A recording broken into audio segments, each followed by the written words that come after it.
আসসালামু আলাইকুম এভরিওয়ান। অন্ধমের ভালোবাসা গল্পের পঞ্চম পার্ট। আর এই পার্টটি শুরু করার আগে আপনাদের কিছু কথা বলতে চাই। তো অনেকেই দেখতেছি গল্পের দুই একটা পার্ট শুনেই বাজে কমেন্ট করতেছো। তো তোমাদের একটা কথা বলি, গল্পটি শেষ না করা পর্যন্ত কেউ বাজে কমেন্ট করবেন না। আর গল্পটির শেষে যদি আপনাদের ভালো না লাগে তাহলে আমাকে যা মন চাই তাই করেন। তো চলো বেশি কথা না কইয়া গল্প শুরু করা যাক। বাইরে তাকিয়ে আমি পুরো হতবাক হয়ে গেছি।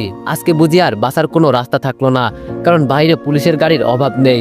আব্বু একজন কনস্টেবলকে জিজ্ঞেস করলো আমাদের গাড়ি আটকানো হয়েছে কেন। কনস্টেবল কোনো কথা বলল না। রাসেল এসে বাবাকে গাড়ি থেকে নামতে বলল।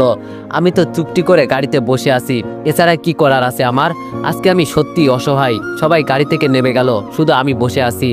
রাসেল গাড়ির জানালা দিয়ে ভিতরে মুখ ঢুকিয়ে বলল, আর লুকিয়ে থাকতে হবে না স্যার, আপনার জন্য অনেক অপেক্ষা করছি। আর না, এখন কি বের হবেন নাকি আমাকেই ভিতরে ঢুকতে হবে? গাড়ির দরজা খুলে বের হলাম। রাসেল আমার দিকে তাকিয়ে হাসতে লাগলো। আব্বু রাসেলের দিকে তাকিয়ে প্রশ্ন করলো, আমাদের কেন এভাবে আটকানো হয়েছে? আর আপনি আমাদের চিনেন, তারপরও কেন এভাবে রাস্তার মাঝে? রাসেল বলল, আহা বলছি, এত তাড়াহুড়ো করবেন না, আপনার ছেলেকে থানায় নিয়ে যেতে হবে। বাবা রেগে বলল, কি বলছেন? আপনার মাথা খারাপ হয়ে গেছে? আমার ছেলেকে নিয়ে যাবেন মানে? কি বলছেন এইসব? আর আমার ছেলেই বা কি করেছে? রাসেল বলল, দেখেন আঙ্কেল, আপনার থেকে আমার রাগ বেশি। আমি রাগকে কন্ট্রোল করে রাখছি। ভদ্রতার খাতিরে আপনার সাথে এভাবে কথা বলছি, নইলে আপনার ছেলেকে রাস্তা দিয়ে পিটিয়ে পিটিয়ে নিয়ে যেতাম। এর মাঝে ভাইয়া বলে উঠল, তাই নাকি? আমার ভাইয়াকে এভাবে পিটিয়ে নিয়ে যাবেন? কিন্তু আমার ছোট ভাই কি করেছে এটা তো বলেন। রাসেল সরাসরি ফোন বের করে ভিডিও দেখিয়ে দিল, হয়তো সিসিটিভি ক্যামেরার ফুটেজ এটা। রাসেল হাত দিয়ে একটু ইঙ্গিত করতেই ভাইয়া আমার দিকে এমনভাবে তাকালো যেন মনে হচ্ছে চোখ দিয়েই আমাকে গিলে খাবে। ভাইয়া মুখ দিয়ে কোনো কথা বের হচ্ছে না, তবে ভাইয়ার চোখে পানি এসে গেছে এটা বুঝতে পারছি। ভাইয়া নিজেকে কন্ট্রোল করে বলল, নিয়ে যান ওকে, আমি আর ওকে দেখতে চাই না। আজ থেকে বলবো আমার কোনো ছোট ভাই ছিল না। আম্মু ভাইয়ার কাছে গিয়ে বলল, কি হয়েছে?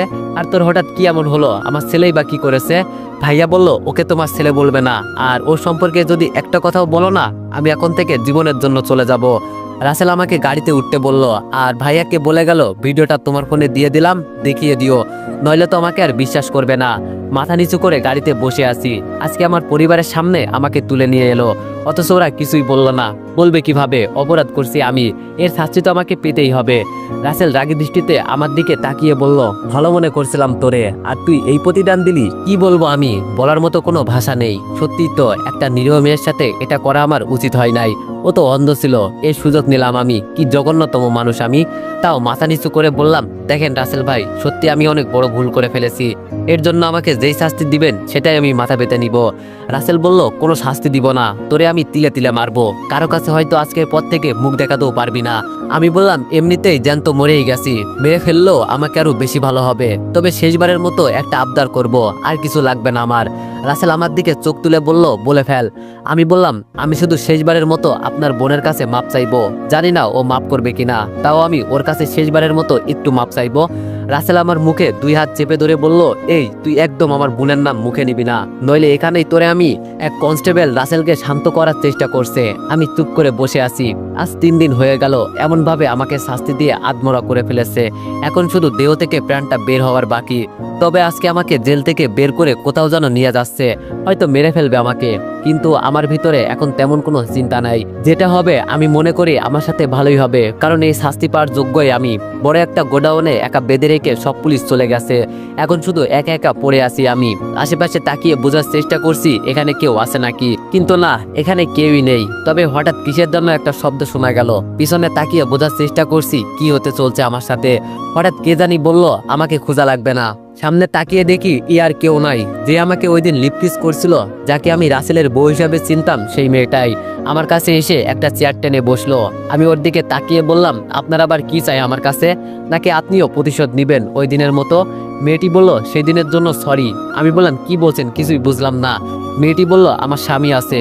আমি পুরো অবাক হয়ে জিজ্ঞেস করলাম, কি? মেয়েটি বলল, আমার স্বামী আছে, তবে ওর ব্লাড ক্যান্সার। আমি বললাম, কি বলছেন এইসব? আমার মাথায় কিছুই ঢুকছে না। মেয়েটি বলল, বুঝিয়ে বলছি, আমি ওই দিন আপনাকে লিপ কিস করছিলাম, মনে আছে? আমি একটু স্বাভাবিক হয়ে বললাম, আমি তো আপনার কোনো ক্ষতি করি নাই, তাও আপনি আমার পিছনে লাগলেন, খুব খারাপ লাগলো বিষয়টা। মেয়েটি বলল, আমি রাসেলের বাড়ির কাজের বুয়া, ঠিক আছে, তবে রাসেল ভাইয়া শুধু আমাকে বলেছে আপনার সাথে অভিনয় করতে, যাতে আমি বলি আমি রাসেল ভাইয়ার বউ। আর ওই দিন যে লিপকিস করছিলাম, এই নাটক লিপকিসের জন্য আমাকে আলাদা করে টাকা দেওয়া হয়েছিল। মেয়েটা আবার চোখের পানি ছেড়ে বলল, ভাইয়া গরিব হয়ে তো দেখেন নাই কি যে কষ্ট, আমি আমার স্বামীর জন্য সবকিছু করতে পারি, আমি চাই নাই আপনাকে লিপকিস করতে, কিন্তু কি করব, এর জন্য আমাকে বেশি টাকা দিবে বলছে, এইসব করতে হয়েছে। আমি বললাম, সব বুঝলাম, তুমি টাকার জন্য এইসব করছো, আমার কপাল খারাপ, থাক বাদ দাও, আমি কিছুই মনে করি নাই, তো এখন বলো এখানে কেন আসছো? মেয়েটি বলল, আপনার উপর আমার অনেক রাগ জমে আছে, আপনি আপামনির সাথে এটা করতে পারলেন। আমি হাসতে হাসতে বললাম, এক কাজ করো, তোমার পায়ের জুতা দিয়ে আমার গালে মারো, এই কথা আর বলো না। চোখের পানি আর আটকে রাখতে পারলাম না, ওর দিকে তাকিয়ে বললাম, রিয়ার সাথে আমি যেই অপরাধ করছি এর জবাব আমি এখন হাড়ে হাড়ে টের পাচ্ছি, কত বড় ভুল করে ফেলেছি যে আমি নিজেও হয়তো জানতাম না। তুমি কি এসব আগে থেকেই জানতে নাকি? মেয়েটি বলল, আপনাকে আজকে মেরে ফেলা হবে। আমি বললাম, তাতে আমার কিছু যায় আসে না। মেয়েটি বলল, আপনার ভয় করছে না? আমি বললাম, এতদিন আমার উপর যেই অত্যাচার করছে, আধমরা তো এমনি হয়ে গেছি, আর মারবে কি, ওরা তো আমাকে মরার আগে মেরেই ফেলেছে। কিন্তু তুমি কিভাবে জানো এই কথা, আর এখানে যে আমি আছি এটা কিভাবে জানো? মেয়েটি বলল, আমি আজকে ওদের বাসায় কাজ করার সময় শুনেছি আপনাকে এখানে রাখা হয়েছে আর মেরে ফেলা হবে আজকে। আমি ভাইয়ার ফোনে আপনাকে দেখে বুঝে গেছি যে আপনি আপুর সাথে। আমি বললাম, থাক আর বলা লাগবে না, আর আমাকে লজ্জা দিও না, চলে যাও তুমি এখান থেকে। মেয়েটি বলল, আমি আপনার কাছে মাপ চাইতে এলাম, সেই দিন আপনার সাথে আমি খুব বড় অন্যায় করে ফেলেছি, টাকার কারণে আমাকে এইসব করা লাগছে। আমি বললাম, থাক আর বলতে হবে না, বুঝতে পারছি। মেয়েটি বলল, আমি এখানে লুকিয়ে এসেছি, আপনার হাতে পায়ের বাঁধন আমি খুলে দিই, আপনি এখান থেকে পালিয়ে যান। আমি বললাম, না না, এমন ভুল আর করবো না, জীবনে অনেক ভুল করছি, আর না, তুমি চলে যাও, আমার কোনো সাহায্য লাগবে না। মেয়েটি বলল, আমাকে মাফ করছেন তো সেই দিনের জন্য? আমি একটা হাসি দিয়ে বললাম, আমার কাছে মাপ চেয়ে কি করবে, আমি তো এমনিই মারা গেছি। আচ্ছা যাও, তাও যেহেতু এত কষ্ট করে এখানে আসছো, যাও, তোমাকে মাফ করে দিলাম, তোমার উপর আমার তেমন কোনো রাগ অভিমান নেই। মেয়েটি বলল, আপনাকে দেখে আমার খুব খারাপ লাগছে। আমি বললাম, আজকাল খারাপ দিনকাল যাচ্ছে আমার, এক কাজ করো। মেয়েটি বলল, ভাইয়া বলেন। আমি বললাম, ভাইয়া ডাকবেন না, ভাইয়া ডাকার উপযুক্ত আমি নই। মেয়েটি বলল, এভাবে বলছো কেন? আমি বললাম, আমার আম্মুর কাছে গিয়ে বলবে তুমি আমার কাছে 20,000 টাকা পাও, কিন্তু আমি চলে যাওয়ার কারণে দিতে পারছি না, এটা বললেই ওনারা তোমাকে টাকা দিয়ে দিবে। মেয়েটি বলল, আমি টাকা দিয়ে কি করব ভাইয়া? আমি বললাম, তোমার স্বামীর ব্লাড ক্যান্সার, কাজে লাগতে পারে, এছাড়া আমি তোমাকে আর কোনো সাহায্য করতে পারলাম না, মাফ করিও আমাকে। হঠাৎ করে আবার কিসের শব্দ শোনা গেল, হয়তো ওরা চলে আসছে। আমি বললাম, তুমি তাড়াতাড়ি এখান থেকে চলে যাও, ওরা সবাই মনে হয় চলে আসছে। মেয়েটি বলল, কিন্তু আপনি? আমি বললাম, আমার চিন্তা তোমাকে করতে হবে না, যা হবার তো হবেই, অপরাধ যেহেতু করছি এর শাস্তি তো পেতেই হবে। দেখতে দেখতে মেয়েটাও চলে গেল। টাকার কারণে মানুষ কত কি করে, আজকে এই মেয়েটাকে না দেখলে বুঝতে পারতাম না। আর রাসেল ও সুযোগ নিল। সি, তুই যেহেতু আগে থেকে জানতে এইসব, আমাকে আগেই মেরে ফেলতি। এইসব চিন্তা করে চোখ দিয়ে গড়গড় করে পানি পড়ছে। ভাই, বেঁচে থাকার খুব ইচ্ছে, এই দুনিয়ার আলো দেখার খুব ইচ্ছে ছিল আমার। মনে করেছিলাম একটা বিয়ে করে খুব সুখে শান্তিতে সংসার করব। তার আগে যে আমার জীবনে বড় ঝড় আসবে আমি জানতাম না। অন্যকে দোষারোপ করে কি হবে, আমার বিপদ তো আমি নিজেই ডেকে আনছি, এখানে তো কারো হাত ছিল না। আজকের পর থেকে এই পৃথিবীর আলো দেখতে পারবো না, এটা চিন্তা করে খুব কান্না পাচ্ছে। বেঁচে থেকেও আর বাঁচতে পারলাম না বুঝি। কিরে, এভাবে কান্না করলে তুই বাঁচতে পারবি বলে তোর মনে হয়? তাকিয়ে দেখি রাসেল চলে আসছে। আমি মাথা নিচু করে বললাম, কি করব ভাই, কান্না তো করতে চাই না, কিন্তু কেন যে চোখ দিয়ে আপনা আপনি পানি পড়ছে। রাসেল অসহায় চোখে আমার দিকে তাকিয়ে বলল, আমার বোন কি অপরাধ করছিল তোর সাথে যে তুই আমার বোনের এত বড় ক্ষতি করলি? একজন ভাই হিসাবে বলছি, যখন তোর বোনকে কেউ ধর্ষণ করবে তখন তোর কেমন লাগবে বল? আমারও ঠিক এমনই লেগেছে, কলিজায় আঘাত করলি তুই। এটা বলেই হাতে থাকা লাঠি দিয়ে ইচ্ছে মতো মারতে লাগলো। আমার চোখ দিয়ে আপনা আপনি পানি পড়ছে। কিছুক্ষণ পর রাসেল মারা বন্ধ করে বলল, তোর পরিবারের সাথে কথা বল, সবাই এখানে আছে, শেষবারের মতো দেখে নে, সবাইকে আসতে বল। এই বলে রাসেল কোথায় চলে গেল। একটু পর আমার পরিবারের সবাই আমার সামনে এসে দাঁড়ালো। আম্মু আমার কাছে এসে বসে কান্না করতে লাগলো। আমার মুখ থেকে কোনো কথা বেরোচ্ছে না, কি বলবো আমি, যেখানে আমি আমার আম্মুকে কখনো কান্না করতে দেখি নাই কোনোদিন, সেখানে আমার জন্য আজকে আম্মু কান্না করছে। আমার তো এখন মরে যাওয়াই উচিত। আম্মু বলল, এটা তুই কিভাবে করলি বাবা, এত নম্র ভদ্র ছিলি তুই, আর এর ভিতরে হিংস্র পশু লুকিয়ে রেখেছিলি, তোরও তো একটা বোন আছে, এই কাজ করার আগে একবার চিন্তা করতি। ভাইয়া বলল, কাকে কি বলছো আম্মু, আর আমার কোনো ভাই নাই, এই পশুরূপী ভাইয়ার দরকার নেই আমার, এমন ভাই থাকার চেয়ে মরে যাবে অনেক ভালো। বাবা রেগে বলল, এখনো বসে আছো কেন, চলো এখান থেকে। আম্মু কান্না করতে করতে বলল, আমরা এখান থেকে চলে গেলে ওকে মেরে ফেলবে। এভাবে বলো না, ও তো আমার পেটের সন্তান, কিভাবে রেখে যায়। বাবা আম্মুকে তুলে বলল, এমন সন্তান থাকার চেয়ে মরে যাওয়াই অনেক ভালো। একবার আমাদের কথা চিন্তা করছে বলো তুমি? মাথা নিচু করে বললাম, আম্মু যার আগে একটা কথা বলি, রাসেল ভাইয়ার বাসার কাজের বুয়া আমার কাছে 20,000 টাকা পাই, দিয়ে দিও। শেষবারের মতো তোমার কাছে এটাই চাওয়া আমার, আর হয়তো কোনোদিন কিছু চাইবো না তোমার কাছে। আপু আমার মুখের দিকে তাকিয়ে বলল, সি, এই মেয়েটার কাছ থেকেও টাকা খেলি? এভাবে কতগুলো মেয়ের সাথে এইসব করে বেড়াস, লজ্জা করে না তোর? তোরে তো আমি। ভাইয়া আবুকে ধরে বলল, কি করছিস এসব, পাগল হলি? চল এখান থেকে, আজ থেকে আমাদের কোনো ভাই নেই। দেখতে দেখতে সবাই চলে গেল। কান্না করতে করতে চোখের পানি হয়তো শুকিয়ে গেছে। রাসেল আমার সামনে এসে বলল, সি, তোর তো লজ্জা লাগা উচিত। আমি তোর পরিবারের সবাইকে কত ভালো চোখে দেখি, আর তুই কিভাবে করলি এটা? একটু কি সম্মানে বাঁধলো না? মানুষের বিবেক বলে একটা কিছু থাকে, সেটাও কি তোর ভিতরে নাই? আমি বললাম, এভাবে অপমান করার থেকে মেরে ফেলুন আমাকে, তাও এভাবে অপমান করবেন না, সহ্য করতে পারি না। হ্যাঁ মানছি আমি অনেক বড় ভুল করে ফেলেছি, এর বিনিময়ে মেরে ফেলুন আমাকে। রাসেল বলল, সে তো তোকে মারবই, এটা থেকে কেউ তোকে রক্ষা করতে পারবে না। তোর মতো হিংস্র প্রাণী বাঁচিয়ে রেখে লাভ নাই, যেখানে একটা অন্ধ মেয়েও তোর কাছ থেকে রক্ষা পায় না। হঠাৎ দেখি রিয়া এখানে এসেছে, এটা দেখে আমি একটু অবাক হলাম। রাসেল রিয়ার কাছে গিয়ে বলল, কি রে রিয়া, তুই এখানে কেন আসলি? রিয়া ওর ভাইয়ের শরীরে একটা হাত রেখে বলল, সেই হিসাবটুকু মিটিয়ে নি ওর সাথে। জানি না আর কথা বলতে পারবে কিনা, আর এমনি এইসব জঙ্গি ছেলেদের সাথে কথা বললেই বা কি হবে। রাসেল আমার দিকে চোখ লাল করে তাকিয়ে বাইরে চলে গেল। রিয়া আস্তে আস্তে হেঁটে আমার কাছে চলে আসলো। আচমকা রিয়া বলে উঠলো, ঠিক জায়গায় এসেছি নাকি তোমার কোলের উপর উঠে বসতে হবে? অপমান পাওয়ারই যোগ্য আমি, যা ইচ্ছা তাই বলুক, তবে একটা কথাই শুধু আজকে বলতে চাই। রিয়া জোরে চিৎকার করে বলল, চুপ, তুই আমার সাথে কোনো কথা বলবি না। আমি রিয়ার দিকে তাকিয়ে দেখি মুখটা লাল হয়ে গেছে রাগে, তবে ও যে আমার এখানে থাকা সবকিছু অনুভব করতে পারছে তা আমি খুব ভালো করেই বুঝতে পারছি। রিয়া হাতে কি জানি খুঁজতে লাগলো, ওই পাশে পড়ে থাকা চেয়ারটা টেনে আমার পাশে বসলো, বসে আমার মুখের ওপর ডান হাতটা রাখলো। রিয়ার এমন আচরণে আমি বেশ অবাক হলাম, কিন্তু আমাকে বোকা বানিয়ে রিয়া ঠাস ঠাস করে 2টা চড় বসালো আমার গালে, বেশ জোরেই মেরেছে। আমি গালে হাত দিয়ে বললাম, এভাবে আমাকে মারলে তোমার রাগ কমবে না, এক কাজ করো, তোমার পায়ের জুতা খুলে আমাকে মারো, আমি যেই অপরাধ করছি ক্ষমা পাওয়ার যোগ্য নয় আমি। রিয়া বলল, আমার সাথে খারাপ কাজ করার আগে তোর একবার মনে পড়ে নাই যে এটা অন্ধ একটা মেয়ে? কত করে চেষ্টা করছি আমি নিজেকে বাঁচানোর জন্য, আর তুই পশুর মতো আমার উপর ঝাঁপিয়ে পড়লি। খুব আফসোস হয় নিজের ইজ্জত রক্ষা করতে পারলাম না, তুই পশুর চেয়েও আরো বেশি নিকৃষ্ট। আমি বললাম, তোমার নাম মুখে নেওয়ার অধিকার হয়তো আমি হারিয়ে ফেলেছি, তবে এভাবে অপমান না করে আমাকে মেরে ফেলো, আমি আর এইসব সহ্য করতে পারছি না। রিয়া আর কোনো কথা বলে নাই, চুপচাপ বসে আছে, আর কি জানো চিন্তা করছে মনে মনে। হঠাৎ আমাকে বলল, আমার সাথে এমন কেন করলি? সত্যি করে বলবি আমি তোর কি এমন ক্ষতি করেছি? আমি বললাম, কি করে বলবো এই মুখ দিয়ে, নিজেকে মেরে ফেলতে ইচ্ছা করছে। সবে আমাকে যেভাবে ইচ্ছে মতো সেভাবে অপমান করছে। মানছি আমি অপরাধ করছি তোমার সাথে, আজকে দেখো এই অপরাধের কারণে আমি আমার পরিবার হারা। রিয়া বলল, তোরে হিস্টোরি বলতে বলছি আমি কি বলছি তার জবাব দে। আমি একটা হাসি দিয়ে রিয়াকে বলতে শুরু করলাম, জানো রিয়া, মানুষের পছন্দ অপছন্দের একটা জিনিস থাকে, আর সেই পছন্দের মানুষটা তুমি। রিয়া ঠাস ঠাস করে আবার চড় দিল, আমার গাল ধরে বলল, সত্যি করে বল, কেন আমার সাথে এমন করলি? এই অন্ধ মেয়ে তোর কি এমন করছে যার কারণে তুই তার জীবনটাই নষ্ট করে দিলি? রিয়া আমাকে ছেড়ে একটু শান্ত হয়ে বসলো।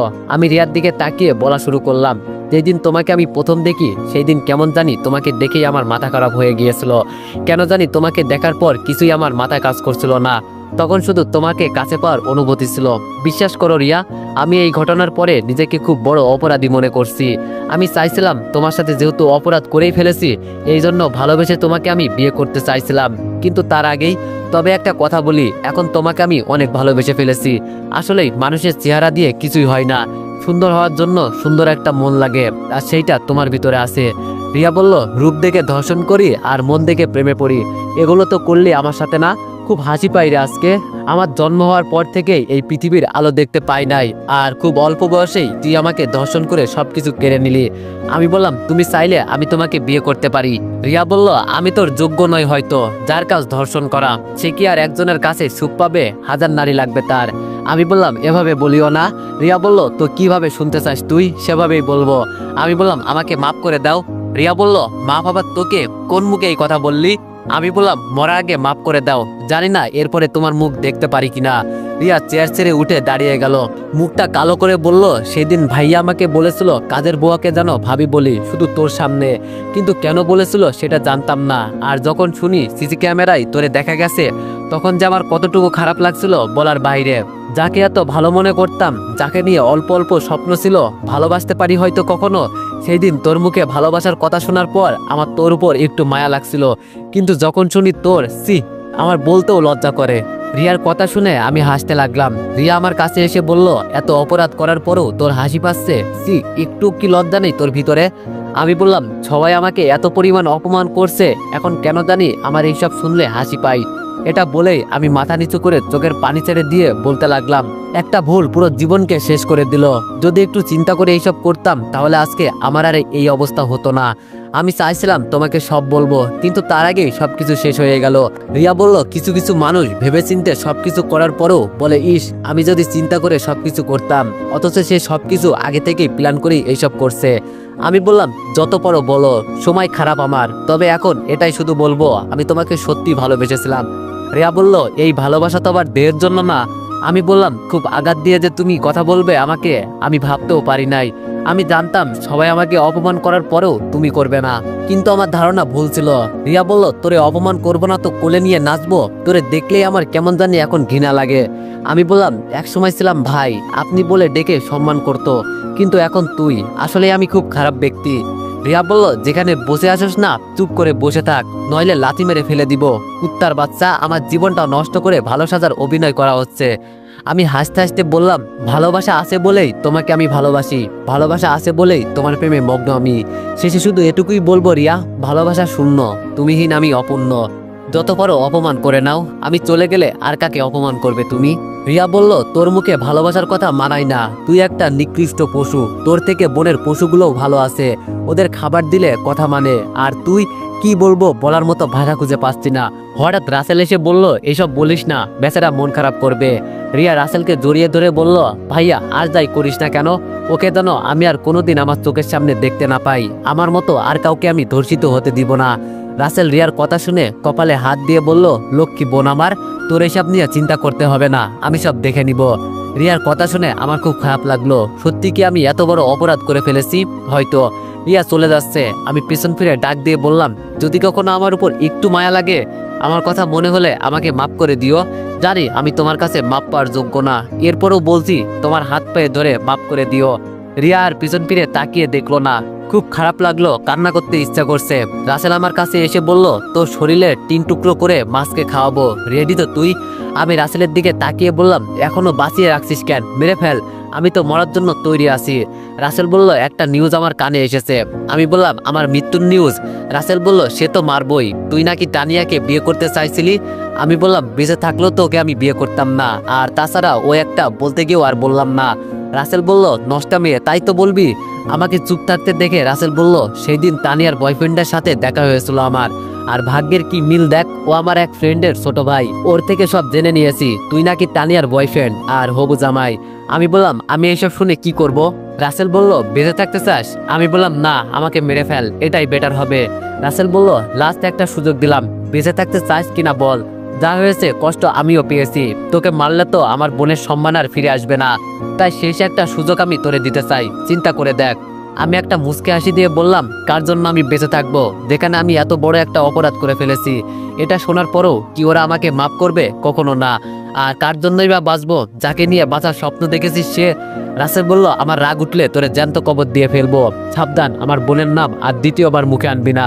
রাসেলের কথা শুনে আমি চুপ হয়ে গেলাম। রাসেল আবার আমার দিকে তাকিয়ে বলল, সত্যি করে বল, তুই কি চাস, বেঁচে থাকবি নাকি মরে যেতে চাস? আমি বললাম, এই পৃথিবীতে আমার আপন বলতে আর কেউ রইল না, সবাই তো আমাকে একা করেই চলে গেছে, এর থেকে আমাকে মেরে ফেল, এটাই ভালো হবে। রাসেল বলল, একটা খুশির খবর দিব তোরে। আমি বললাম, দুঃখের সময়ে আর সুখের হাসি হাসতে চাই না, মেরে ফেল আমাকে। রাসেল হাতে ইশারা করতেই 5 জন পুলিশ আমাকে ইচ্ছে মতো যেভাবে পারে সেভাবে মারছে। দূর থেকে রাসেল দাঁড়িয়ে বলল, মরার যন্ত্রণা খুব কঠিন না রে? আমার মুখ থেকে রক্ত গড়িয়ে পড়ছে। এরপরও রাসেলের দিকে তাকিয়ে বললাম, আমার মতো যেন আর কারো এই অবস্থা না হয়, নিজের ইচ্ছেই আজকে নিজেই মারা যাচ্ছি। কারণ কি জানিস, এই পাপের বোঝা মাথায় নিয়ে আর বাঁচতে পারবো না। খুব অসহায় রে আমি, খুব করে কান্না পাচ্ছে, মনের ভিতরটা ছটফট করছে। কি করছি আমি? আসলেই মানুষ একটা কথা ঠিকই বলতো, সত্য কোনোদিন মাটি চাপা থাকে না, একদিন না একদিন সত্য প্রকাশ হবেই, শুধু সময়ের অপেক্ষা। আসলে সময়ের খেলা খুব আজব, কারো সময় যায় না আর কেউ সময় পায় না। যত সময় যাচ্ছে আমার কষ্ট বেড়েই চলছে, হাত পা নাড়াতে পারছি না আর, শরীরে সবটুকু শক্তি শেষ হয়ে গেছে, ঘাটটাও আর সোজা রাখতে পারলাম না শক্তির অভাবে। মাথা টেলিয়ে চেয়ারে পড়লাম, চোখ বন্ধ হওয়ার আগে শুধু এটাই দেখলাম, একজন মোটা করে বৃদ্ধ লোক লম্বা একটা তোলাওয়ার হাতে নিয়ে রুমে প্রবেশ করলো। তবে ওনার গায়ে সেনাবাহিনীর পোশাক, হয়তো রিয়ার বাবা। আপনি চোখ বন্ধ হয়ে গেল। তো এভরিওয়ান, নেক্সট পার্টের জন্য 500+ কমেন্ট করে দিও। ধন্যবাদ।